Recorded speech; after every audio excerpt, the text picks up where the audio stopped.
Today we're going to talk about a couple of key takeaways from the Xbox leak that happened recently.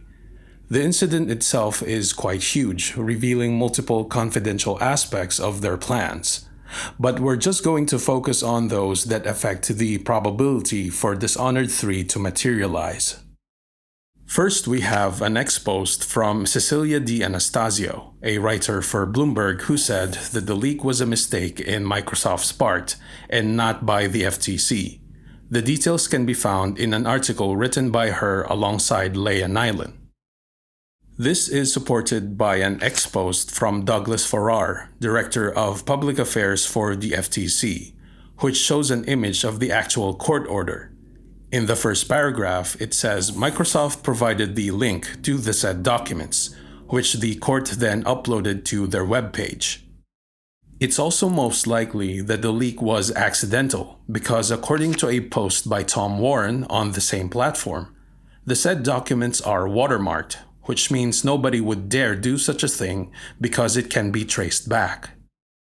These two facts combined are enough to convince me that the confidential files are legit, especially now that Phil Spencer himself, the head of Xbox, has responded. He says, "We've seen the conversation around old emails and documents. It is hard to see our team's work shared in this way because so much has changed, and there's so much to be excited about right now and in the future." So it is very much real.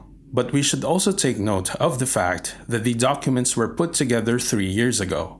In an article from Gematsu written by Sal Romano, which he organized the leaks per topic, one of them is a presentation called Project Atom Financial Materials. Sent out on July 2020, it contains ZeniMax's release date forecast of their games. We have Deathloop, which was predicted to release in 2020, but came out the following year. Redfall, on the other hand, was forecasted 2 years early. These two are among others, which were either also delayed, like Starfield, or remain unannounced, such as the Oblivion Remaster, which tells us that a lot of things can happen around game development in just a couple of years. In the case of Arkane, there are no other titles in the horizon apart from Dishonored 3, and the chances of them working on another new IP right now is next to zero, because of Redfall. If you haven't read Jason Schreier's investigation into its development, I will leave a link to the X thread in the description. For a while I thought maybe Prey 2 was also on the table, until I read on his post that the first game didn't do well commercially. So yes, Dishonored 3 is the most probable candidate for Arkane's next project. However, I'm cautiously optimistic about it, and I invite you to do the same because it's just good practice. As much as I am a fan of their games, a lot of things have changed within their studios, especially in Arkane Austin, so we should temper our excitement with wariness.